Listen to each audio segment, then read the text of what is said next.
Olá, bem-vindo ao PQU Podcast, o podcast para psiquiatras em formação.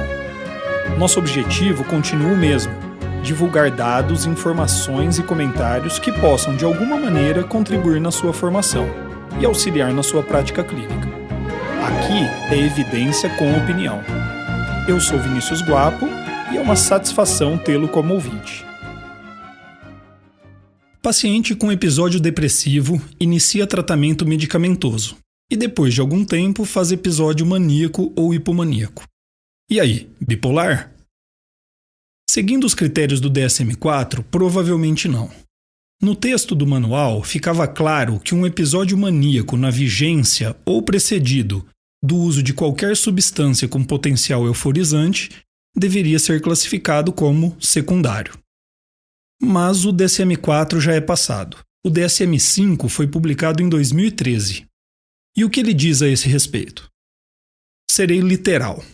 No critério D para episódio maníaco, ele diz o seguinte, abre aspas, o episódio não pode ser atribuído aos efeitos fisiológicos de uma substância, por exemplo, droga de abuso, medicamento, ou outra condição médica. Mas uma nota traz a novidade, abre aspas novamente, um episódio maníaco completo que surge durante o tratamento antidepressivo, por exemplo, medicamento, eletroconvulsoterapia, e que persiste em nível de sinais e sintomas além do efeito deste tratamento, é evidência suficiente para episódio maníaco e, portanto, para o diagnóstico de transtorno bipolar do tipo 1. Fecha aspas. Eu quero chamar a atenção para o fato de que o medicamento usado durante tratamento antidepressivo ganha aqui um status diferente de qualquer outra substância psicoativa, seja ela droga de abuso ou outros medicamentos, e deixa de ser critério de exclusão para transtorno bipolar, certo? Mais adiante, no texto do DSM-4 intitulado Características Diagnósticas, lemos o seguinte: sinais ou sintomas de mania que são atribuídos a efeitos fisiológicos de uma droga de abuso, por exemplo, no contexto de intoxicação por cocaína ou anfetamina, a efeitos colaterais de medicamentos ou tratamentos, por exemplo, esteroides, L-Dopa, antidepressivos, estimulantes, ou ainda a outra condição médica, não justificam o diagnóstico de transtorno bipolar tipo 1. Um episódio maníaco completo, no entanto, surgido durante tratamento, por exemplo, medicamentos, eletroconvulsoterapia, fototerapia ou o uso de droga, e que persiste além do efeito fisiológico do agente indutor, por exemplo, após o medicamento estar completamente ausente no organismo do indivíduo, é evidência suficiente para um diagnóstico de episódio maníaco. Pois é. O texto, na minha opinião, contradiz o próprio critério. Aqui, tanto um episódio maníaco relacionado ao uso de antidepressivo, como ao uso de qualquer outra droga de abuso, podem ser evidência de transtorno bipolar. A contradição pode ser até pequena, mas para mim ela aponta um problema maior. De onde veio essa mudança? Quais as evidências que a embasam? O PQU Podcast é uma iniciativa independente do Luiz Alberto e minha, sem patrocínios. Toda semana um episódio novo sobre um tópico em psiquiatria. Desde uma dúvida clínica que nos apareceu, passando por reflexões sobre a nossa prática e artigos clássicos, até revisões de trabalhos científicos. Como você já sabe, aqui é evidência com opinião. Mas bom, voltando ao nosso assunto, um tanto espinhoso de hoje. O primeiro ponto que eu gostaria de destacar é o seguinte: é muito difícil encontrar as evidências que embasaram mudanças no DSM-5. Elas não estão no corpo do texto do manual, e acho que nem seria mesmo o caso.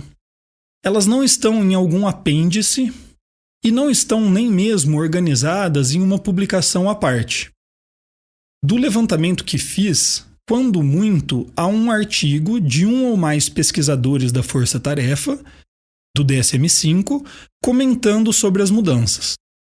No caso em questão, Jules Angst publicou em 2013 o artigo intitulado Transtorno bipolar no DSM-5, qualidades, problemas e perspectivas, em que ele comemora o trabalho feito, e há de se reconhecer, deve ser muito trabalho, e oferece opiniões e algumas evidências sobre aspectos específicos das mudanças ocorridas no manual diagnóstico.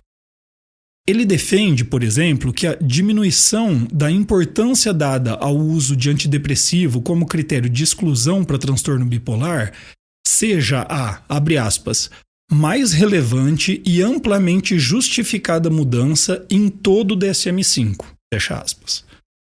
Segundo ele descreve, aumentar o número de diagnóstico de transtorno bipolar, especificamente do tipo 2, foi o maior impulsionador da mudança no critério diagnóstico, já que vários estudos na literatura, segundo ele, apontam para o subdiagnóstico deste transtorno. Angst oferece os dados do Bridge Study para embasar a decisão.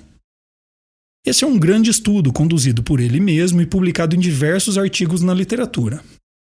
Bom, eu fui ler especificamente o artigo de 2012 que ele cita.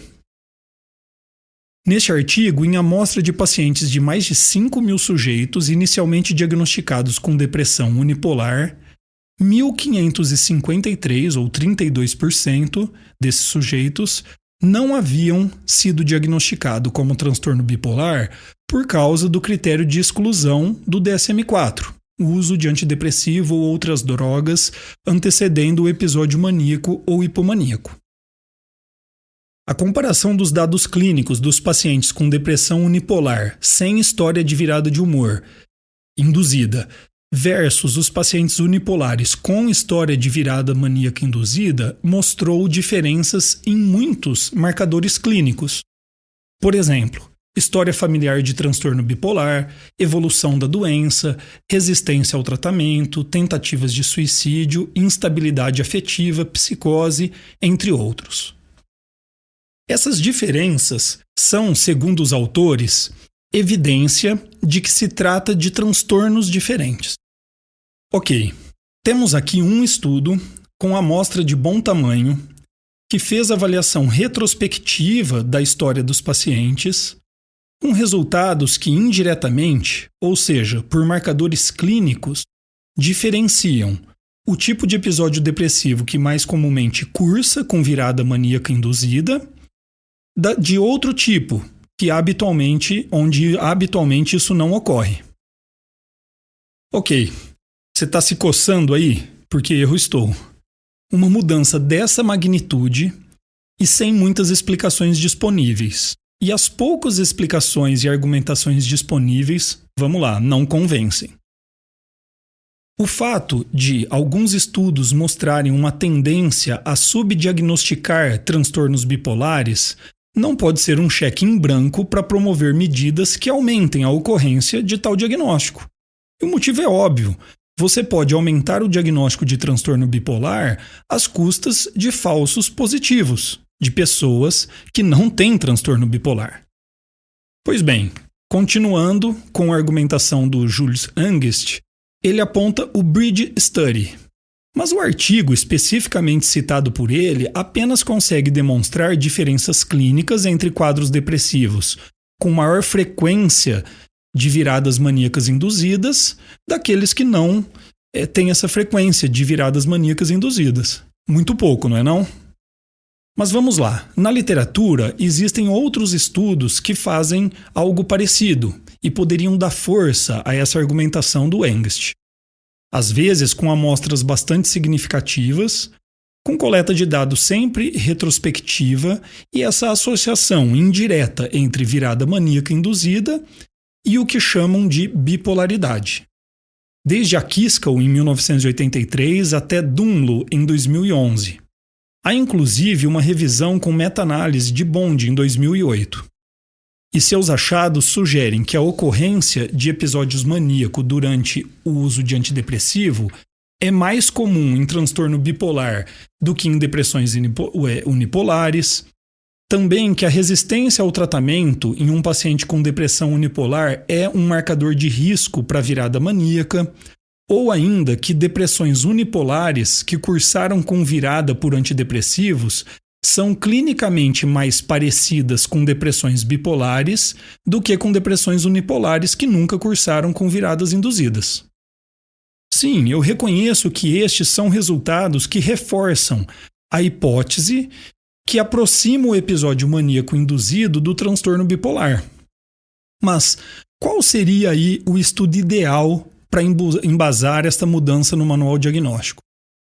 Na minha opinião, seria um estudo de coorte de pacientes com depressão unipolar que sofreram uma primeira virada maníaca induzida por substâncias e que a partir desse episódio índice seriam monitorados quanto àquilo que é a marca do transtorno bipolar, a ocorrência de novos episódios maníacos.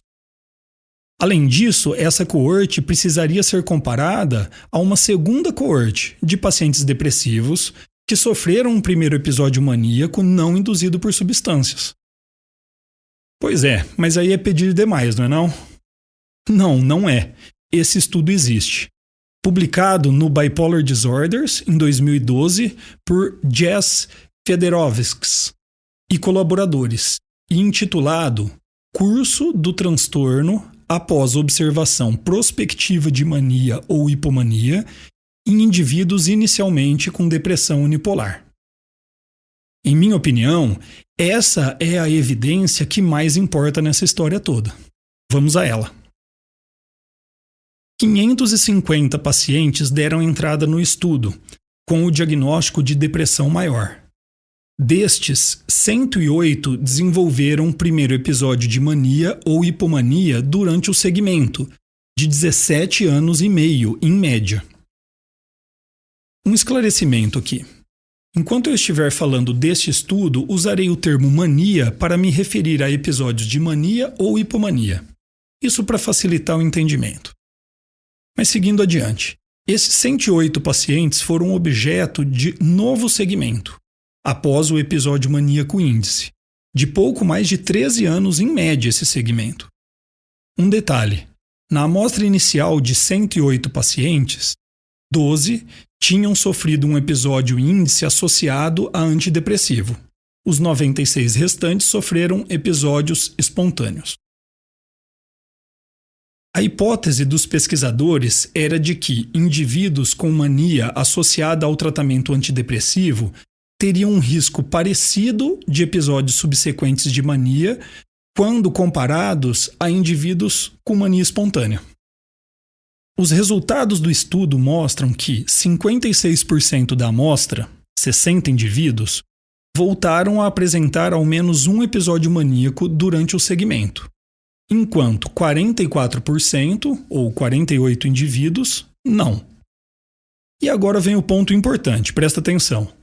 No grupo de pacientes com episódios índice espontâneos, 66% desenvolveram mania durante o segmento, enquanto que no grupo de pacientes com episódios índice associados a antidepressivo, apenas 17%. A análise estatística revelou aí diferença significativa nesses achados. Além disso, a curva de sobrevivência de Kaplan-Meier apontou uma probabilidade acumulada de sofrer um novo episódio maníaco de 17,5% para indivíduos com episódio índice associado a antidepressivo e 76% para aqueles com episódios índice espontâneos. Fedorovskis e colaboradores reconhecem que esses achados foram para eles inesperados. E eu vou te dizer, para mim a grandeza da ciência se mostra em sua plenitude quando um pesquisador faz uma hipótese, dedica-se a ela, encontra um resultado oposto à sua hipótese, mas ainda assim relevante. E eu diria mais, que eles, os autores, foram discretos na sua divulgação. Para mim, esses resultados são de grande relevância e únicos na literatura. Por outro lado, os autores foram muito claros em defender seus resultados diante de estudos na literatura que o contradizem, mas que são metodologicamente mais frágeis. Se você está pensando que apenas 12 pacientes com episódio maníaco associado ao antidepressivo é uma amostra pequena, eu concordo. Mas há de se registrar que, mesmo assim, foi possível realizar uma análise estatística bastante consistente. Pois bem, Evidências expostas, hora de opinião. Eu reconheço que o processo todo de formulação de um manual dessa magnitude é bastante trabalhoso e longo. E que há espaço para opiniões, sugestões e discussões a respeito das propostas no seu decorrer. E isso é ótimo que seja assim. O DSM deveria também disponibilizar material adequado com evidências e opiniões que expliquem as mudanças mais importantes no manual depois de ele finalizado. Isso certamente sanaria dúvidas e diminuiria críticas, mas principalmente aumentaria a adesão dos clínicos ao manual. Da maneira como está, me parece uma caixa preta cuja abertura é de difícil acesso. A mudança instituída pelo DSM-5 ao diminuir o peso da associação do tratamento antidepressivo com o início do episódio maníaco como um critério de exclusão para o transtorno bipolar foi, na melhor das hipóteses, precipitada. A literatura mostra alguns estudos apoiando essa ideia, mas eles não utilizaram a melhor metodologia possível para abordar essa questão. Por outro lado, temos um único estudo, com uma amostra pequena, porém com aquilo que eu considero o melhor desenho metodológico para responder à questão. Volto a dizer, a mudança foi precipitada. Apesar de eu não apostar nisso, pode ser até que com o tempo tenhamos estudos mais bem desenhados que embasem a ideia da mudança. Ainda não estamos lá. Na dúvida, prudência. Isto dito, como é que eu faço quando um paciente tem um episódio maníaco ou hipomaníaco na vigência de tratamento com antidepressivos? Eu sou conservador quanto ao diagnóstico de transtorno bipolar. Eu mantenho o diagnóstico de depressão unipolar. Mas é evidente que instituo cuidados especiais no tratamento deste paciente. Eu evito usar antidepressivo em monoterapia, já que o paciente mostrou uma predisposição a uma virada induzida. Eu associo mais frequentemente do que eu faria com um paciente unipolar um estabilizador de humor ou antipsicótico com efeito antidepressivo, vá lá o lítio ou quetiapina, por exemplo. Eu minimizo o tempo de uso de antidepressivo. Reparou que todas essas medidas são coincidentes com as que se emprega no tratamento de uma depressão bipolar? E aí você poderia me questionar, por que não dar logo o diagnóstico de transtorno bipolar então? Bom, na minha opinião, o diagnóstico não serve apenas para orientar o tratamento. Outros aspectos do encaminhamento terapêutico, dentre eles prognóstico, abordagens não farmacológicas e educação sobre o transtorno, dependem também do diagnóstico. E seriam diferentes caso o paciente fosse diagnosticado com transtorno bipolar ao invés de depressão unipolar. Alguns exemplos práticos. Um paciente com transtorno bipolar tem a indicação de uso de estabilizador de humor profilático por um longo período de tempo, se não para a vida toda. Já um paciente diagnosticado com depressão unipolar usaria o estabilizador de humor como adjuvante no tratamento do episódio depressivo e como profilaxia de episódios maníacos apenas durante o tempo de tratamento com antidepressivos. Outro exemplo, um paciente bipolar precisa estar treinado para reconhecer sintomas maníacos e manter-se atento a isso durante toda a vida. Instituir essa mesma medida para um paciente com depressão unipolar seria sobrecarregá-lo com uma tarefa ansiogênica e desnecessária no caso dele. Acho que vocês entenderam. Transtorno bipolar é diferente de depressão unipolar e levam a um encaminhamento terapêutico também diferente. Essa minha conduta prática reflete minha opinião conceitual sobre os dados da literatura no tema, que eu resumiria assim. 1. Uma virada maníaca induzida por substâncias não é suficiente para o diagnóstico de transtorno bipolar. 2. A ocorrência de uma virada maníaca induzida em um paciente depressivo é um fato clínico relevante e deve ser levado em consideração no encaminhamento terapêutico do paciente. E 3. Uma possível solução para o manual diagnóstico seria criar um especificador de transtorno depressivo, com episódio maníaco induzido por substâncias. Bom, é isso aí. Eu espero que eu tenha sido claro o suficiente e que vocês tenham gostado.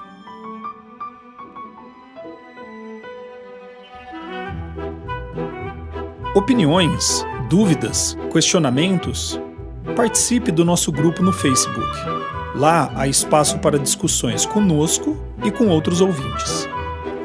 Assine o feed do podcast.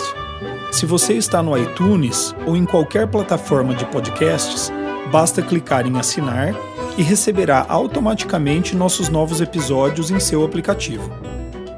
Visite nosso site www.pqpodcast.com.br. Lá você terá acesso a todos os episódios que já foram ao ar, com as referências citadas em cada um deles, organizados por data, autor e sessão. O PQU Podcast agradece sua atenção.